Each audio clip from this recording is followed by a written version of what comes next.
Good morning and welcome in to day 150 of 365 days of devotions, the Pivot Year Devotion by Brianna Wiest, where we are healing up of our trauma, our abuse, school bullying, sexual assault, and triggering, and where we meet here together as a group of 273 students, and we are growing. And if you have not hit the subscribe button and like button, come on, hit it.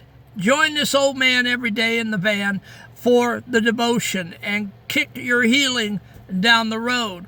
And so what we do is I go ahead and I cannot quote you the devotion due to copyright infringement. So I take the devotion, I turn it into a reframed poem, then I give you a teaching, and then we give you an application. And so today I've named the poem The Willing Hand. The river that is dammed will find a crack and carve a jagged path through stone and silk. It does not have the will to turn it back or carry all the weight of hidden guilt. For every deep desire needs a door, a way to breathe within the open light, or else it festers on the silent floor and haunts the weary shadows of the night.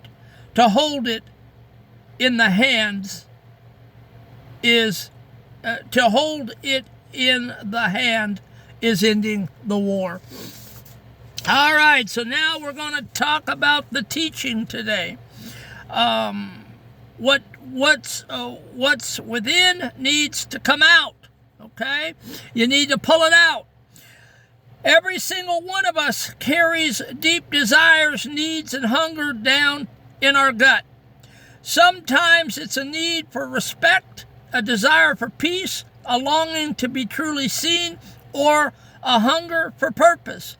But here is the blue-collar reality. If you do not give those desires a voice, if you do not directly express them and own them, they don't just vanish. They don't die out just because you buried them deep down inside to get through the shift. Instead, they go underground and they fester.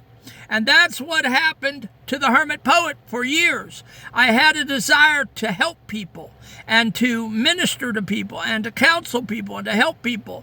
And I had that desire for all those years, and it kept festering. But I didn't know how to do it because I was so broken in my own life. When what is within you is denied a direct way out, it finds a back door. It manifests in subconscious, manipulative, and downright aggressive,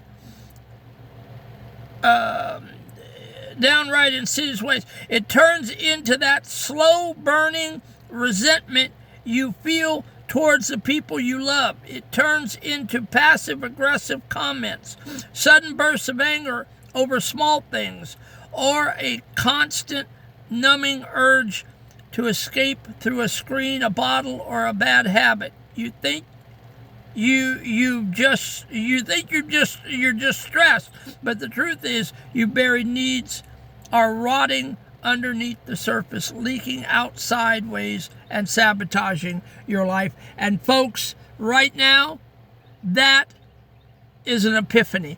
Okay? You think that I'm teaching you, I'm learning something. And this, folks, is real time, real life. This happened to the hermit poet. As a small kid, I began to rage at 12 years of age, and I raged until I was about 33 when all of my people were dead. And that's what happened. I was shoving it down, and it was making me madder and madder and angrier and angrier. When what is within you is denied a direct way out, and that's what was my problem. I didn't have a direct way out to get it. It finds a back door, and that's what it did. It found a back door with me. It manifests in my subconscious, maladaptive, and downright insidious ways. It turns into that slow-burning resentment. And as a kid, I was resentful of my parents, my grandparents, my sister. I was an angry young man. I felt resentment towards the people I loved. It turned into a passive-aggressive comments. Oh, I was good with passive-aggressive comments and sarcasm. I could give it with the best of them.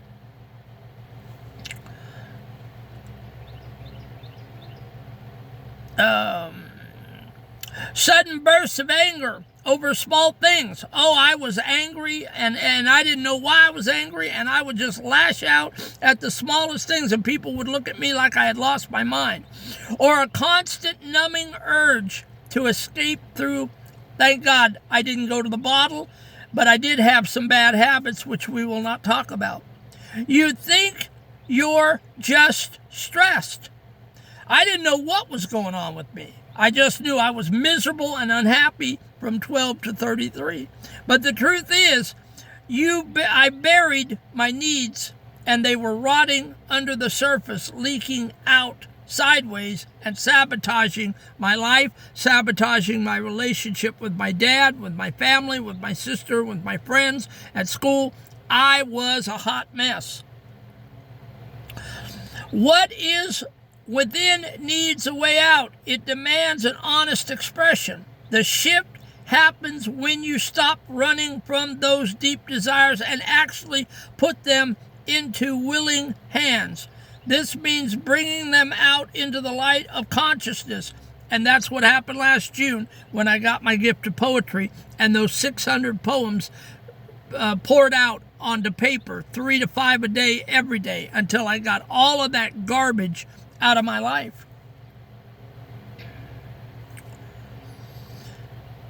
Owning them fully and holding them out in front of you. When you acknowledge exactly what it is your soul is crying out for, your mind is finally given a fighting chance.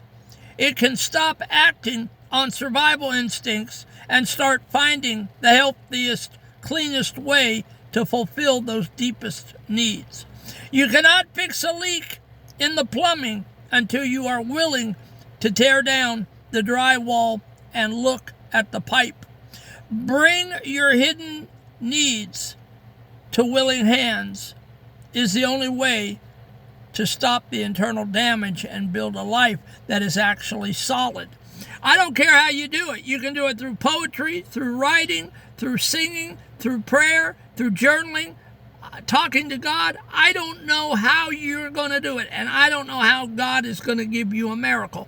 He gave me the miracle, a one-time miracle, through my gift of poetry on that day, sitting in my car in front of Subway with the poem, I Wish It Would Rain Down, dropped in my lap.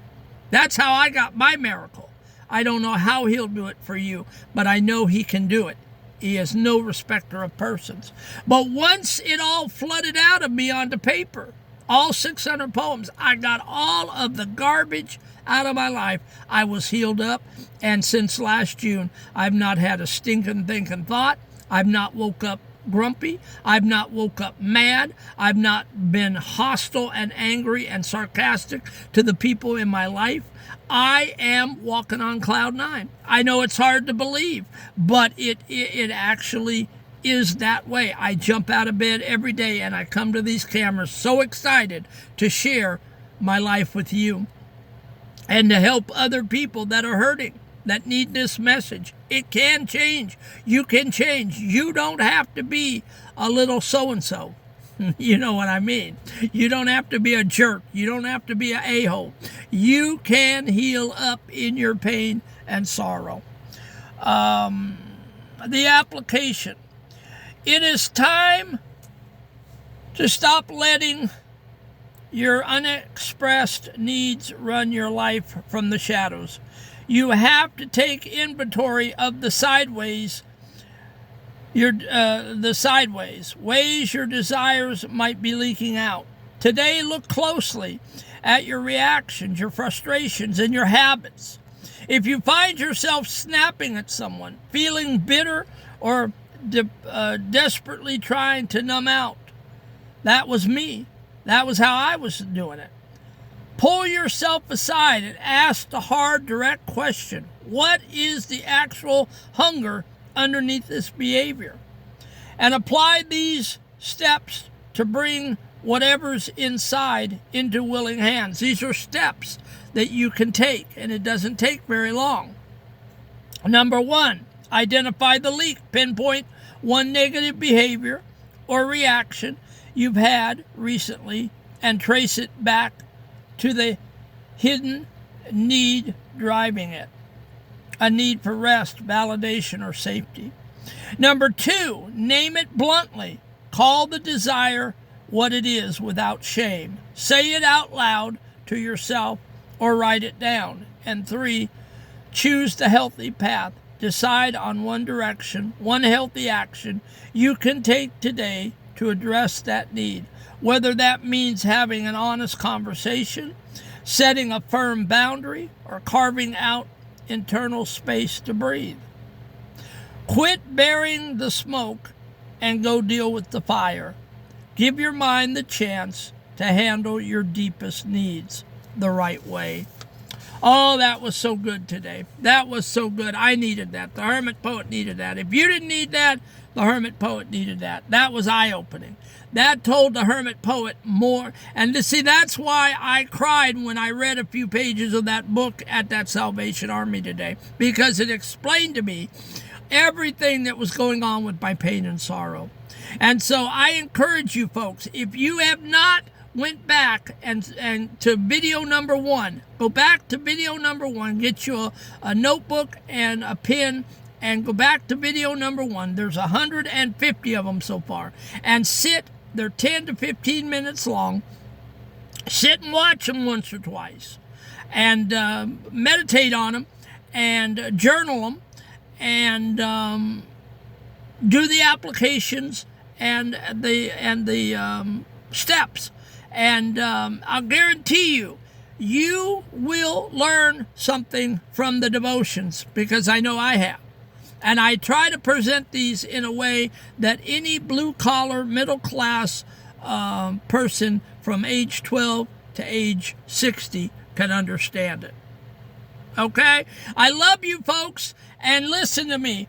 You've got to have willing hands, and you've got to start getting up and doing the work. We are 150 days into the new year, and we are working on our inside trauma this year. Now, next year, I'm not sure what we're going to do devotion-wise, but I've got 2 or 3 choices. But we've got to get the inside of us fixed before we can work on anything else motivational in our lives. And so, folks, if you've not clicked that subscribe and like button, please click the subscribe and like button. And if you have friends that are traumatized, send this out to them and share this message and get them to hit the subscribe and like button. By now, we have 273 students, but by now I think we should have at least 500. So please, guys, not for me, but for you. Hit the subscribe and like button and become part of the community. We are building a network of traumatized people here. And get in the van and take the ride of your life with this old man until December. All right, guys, I love you. I pray for you every day. And I ask God to help you with your trauma and your abuse and your school bullying. And I tell you to go out and show up and show out, and let the world hear you roar, and let the world know that you are on a path to healing like never before. Have a great weekend.